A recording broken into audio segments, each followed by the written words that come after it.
Hello everyone, I'm Dr. Sri Banerjee, core faculty for the College of Health Sciences and Public Policy at Walden University. And in this segment I want to go over an article that was given to me by one of my colleagues, Dr. Tim Radak, and we have actually collaborated on the topic of food insecurity for a number of years now. This paper is actually unique in the fact that it is a detailed analysis of how much food prices have increased and the benefits have not. Before I go into talking about how SNAP works, the Supplemental Nutrition Assistance Program, I want to talk a little bit more about TANF, Temporary Assistance for Needy Families. TANF is something that has not progressed over the years.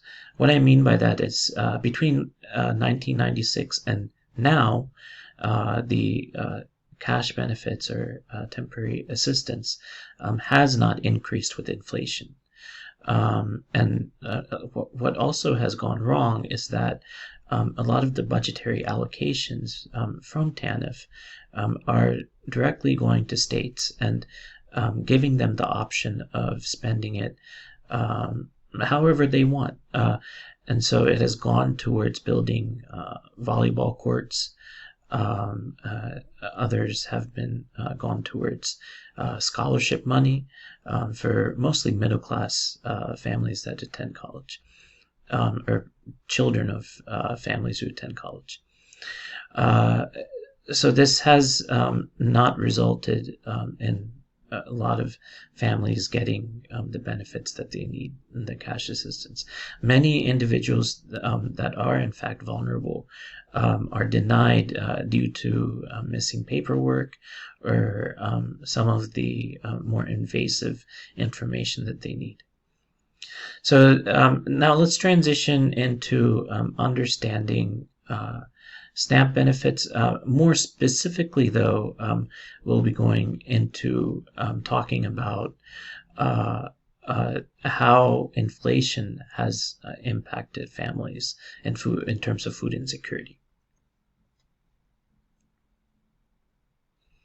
So this first part goes into, and I want to highlight this part, Urban Institute's Well-Being and Basic Needs Survey. I'll lecture on this in a different video. However, this WBNS is an extremely important survey.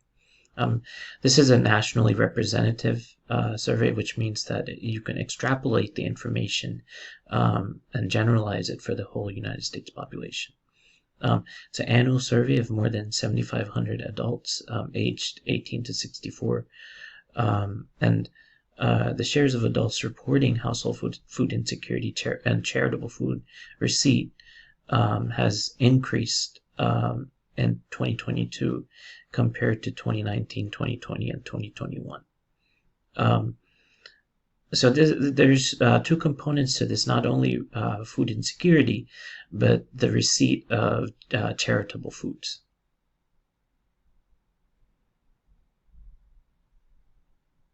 So when looking at reporting food insecurity in the last year, this increased from 20% to 24.6%. There was a similar trend in the share of adults reporting the most severe level of food insecurity.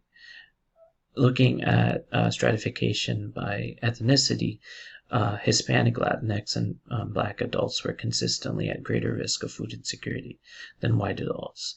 2019 and 2022, reflecting long-standing disparities in opportunities and access to resources. So the shares of, and I'm going to go over this in a figure later in this video, the shares of Hispanic, Latinx, and Black adults reporting food insecurity in 2022 were roughly 50% higher than the share of white adults reporting food insecurity. So nearly 1 in 6, 16%, and this is much higher than some of the other years. We've conducted research in previous years, and food insecurity was not nearly as high. So this translates to about this translates to about 2.8 million fewer adults. So in this is actually a bit of a good news because it went down from 17.4% to 16%. However, this is much higher than what we have conducted research.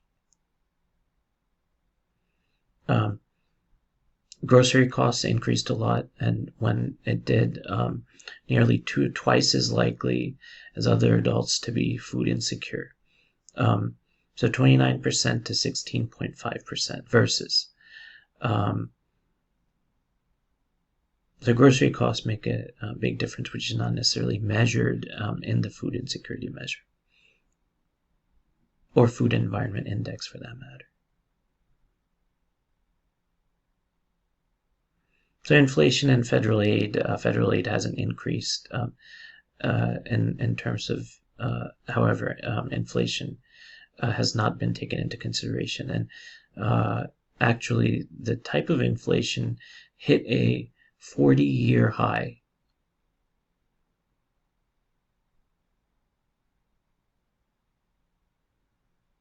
So the share of adults reporting household food insecurity increased sharply between 2021 and 2022, erasing reductions in food insecurity. And that occurred following safety net policy changes during the first 2 years of the COVID-19 pandemic.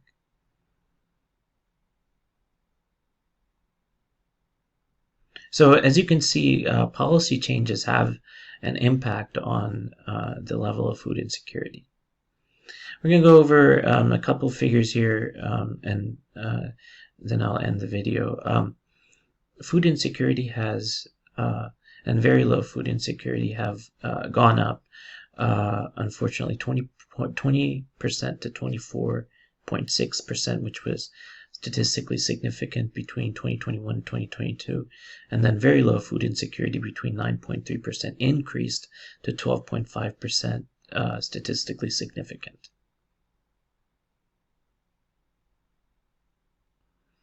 So stratified by ethnicity, if we look at the Hispanic, Latinx population, this has increased from 29% to 32.6%. Among white population, increased 15.6% to 21.6%. However, one thing to note is that the percentage of food insecurity among Hispanic Americans is way higher than among the white population. Also, among the black population, even though there hasn't been much of an increase in food insecurity, the actual percentage is much higher than the Caucasian population. This is only between the years 2021 and 2022. Any charitable food receipt has gone down. Free groceries have gone down. Free meals have gone down.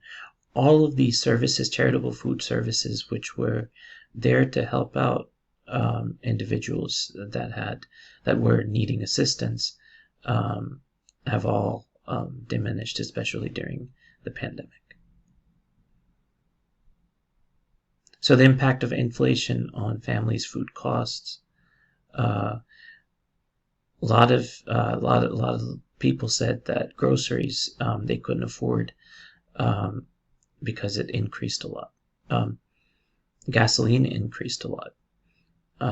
Home heating increased a lot. Rent increased a lot. Childcare, and depending on how much these cost, there's a need to lower costs, and then some of the basic needs are ones that go down on. So in the next figure, there's information about adults whose grocery costs increased a lot, and this is all about ones that increased a lot, and then adults whose grocery costs did not increase a lot. Experiencing food insecurity, those that grocery costs increase 29%, and then grocery costs did not increase, only 16.5%. So grocery costs here grocery costs here have a lot to do with other measures of social determinants of health. So in a lot of places, especially reduced the amount of food bought or did not buy the kinds of food they wanted. That has a lot to do with how much grocery costs have increased.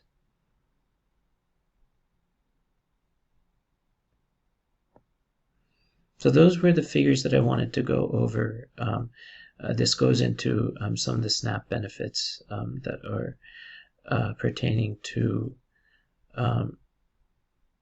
assisting families, and then there's some notes at the end. This is a 20-page document, which is something I want you to go over on your own. I'll provide the link for this. Thank you for listening.